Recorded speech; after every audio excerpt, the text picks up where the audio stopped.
YouTube, what's going on? This is Killer Jet coming at you with a new video. We're going to be talking a little bit about what's going on with the New York Jets. It is currently, as of recording, 11/20/22, hours after New England surprisingly defeated the New York Jets with a spectacular, improbable punt return for a touchdown.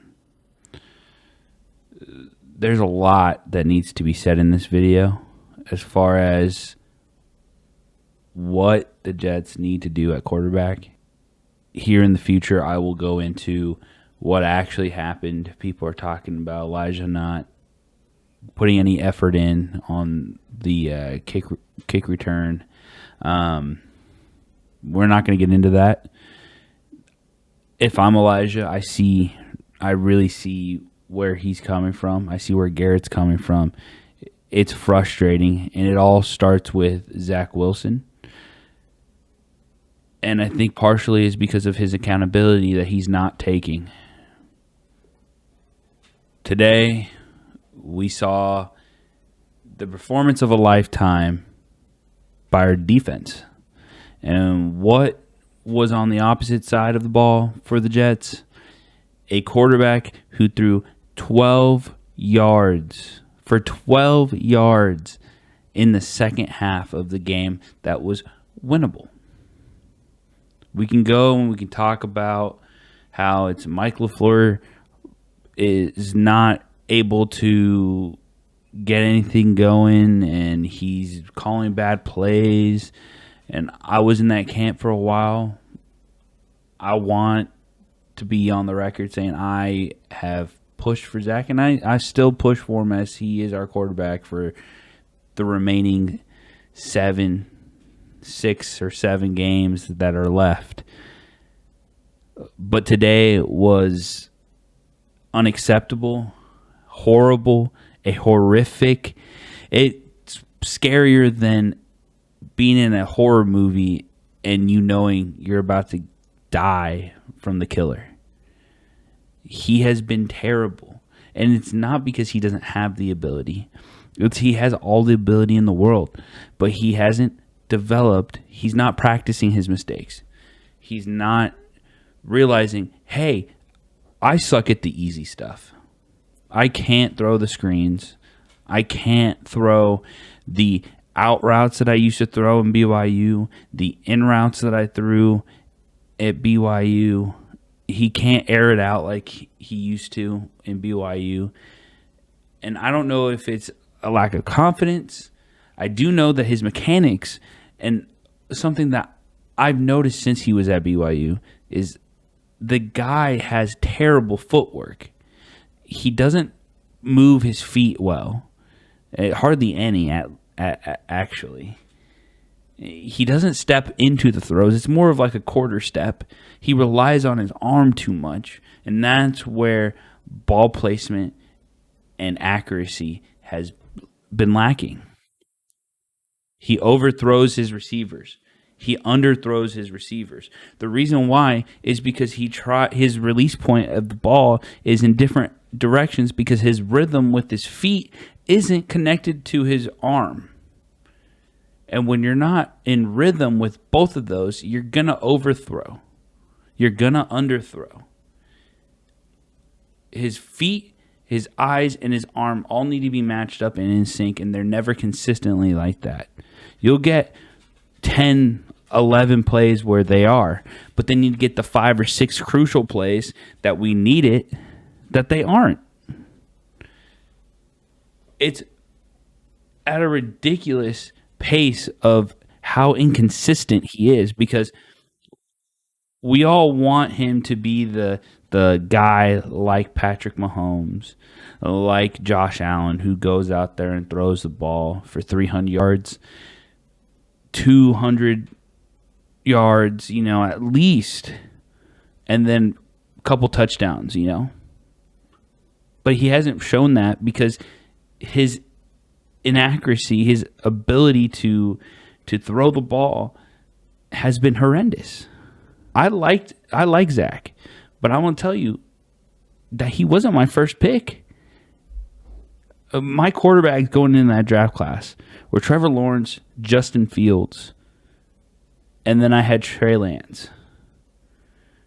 I didn't even know about Zach till the draft process started. Once I started watching the tape, I saw all the inconsistencies with his footwork that we're seeing now.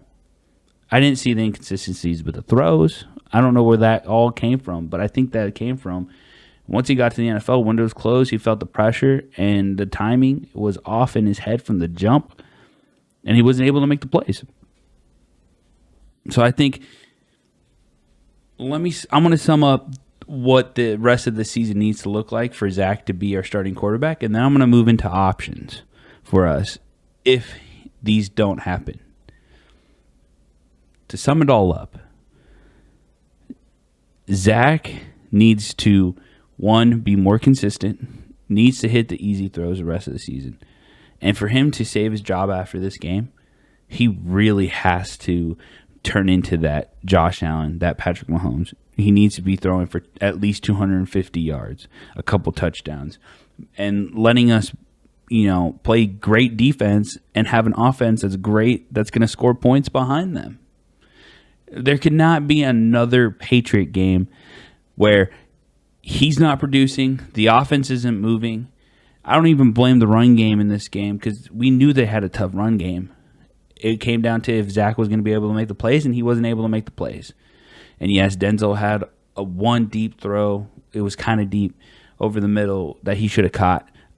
Denzel's been spectacular with what Zach has been giving him. So Zach has to go out the rest of this season. He has to be the reason, one, that the offense is rolling. Two, that there's going to be games that he's going to have to be the reason we win. We're going to have to get to the playoffs, and he's going to have the ball in the playoffs. That's the only way he saves his career. And then I'm talking to JD here. This is just a JD. Joe Douglas. You have built a spectacular team around this kid.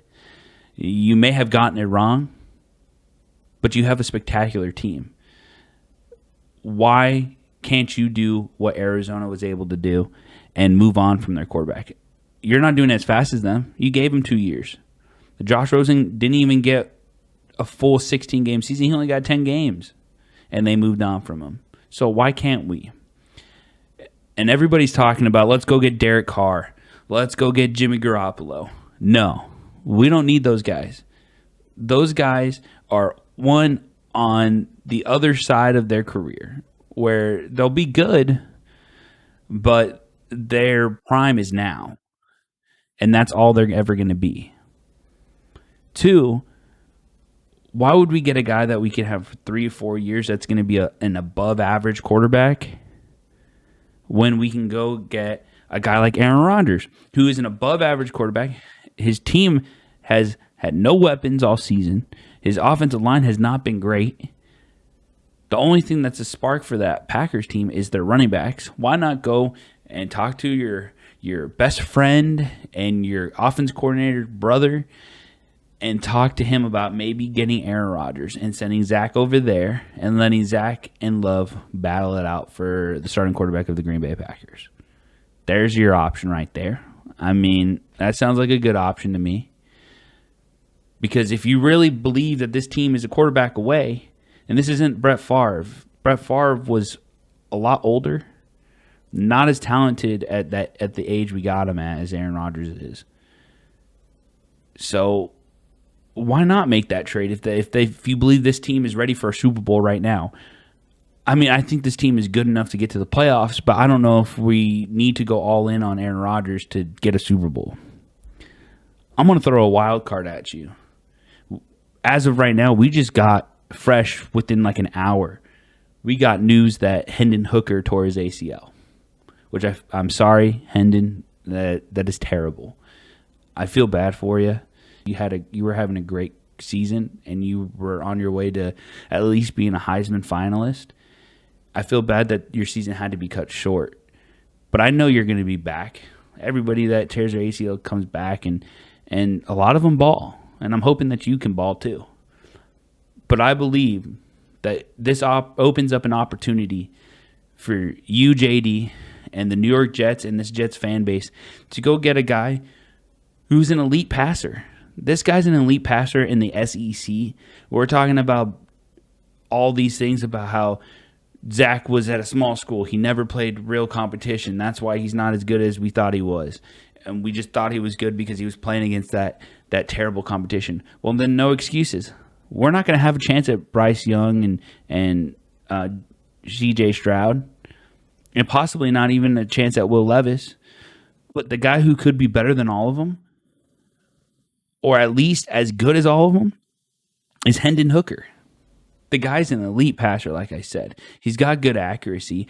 I just watched a highlight of him throwing a screen, something that Zach can't do, and it was perfect, on the money. He gave it to the receiver like he handed it to him and allowed his receiver to run with the ball after. He's got wheels. He's a bigger guy, too, so that means he could take the hit. As long as his ACL recovers and he comes back healthy and is full go and ready to go 100%. There's no setbacks, and you can't tell that there was anything wrong with him. The guy's got a cannon. I mean, if you watched that Alabama game, the guy threw it like 70 yards, and it was like 50 yards in the air. It looked like I may be exaggerating, but it was like 50 yards in the air. He threw that thing. He's got it all, I think. He's a big guy. He can take the hits. That's one thing I think Zach's afraid of, is stepping up in the pocket, taking the hit, and making a throw. This guy's going to be able to do it. Zach, you got the rest of this season to really prove if you're the guy. Go out there and take it. Show us as Jets fans. Because if you don't, JD, go get Hendon Hooker. That's going to be it for me today. I hope you guys enjoyed. If you guys want to see the full gameplay that I have here without me talking over it, you guys can go ahead and go down to the link down below to Killer Jet Plays, where you can see the full raw gameplay. Other than that, jet up. I'll see you guys next time.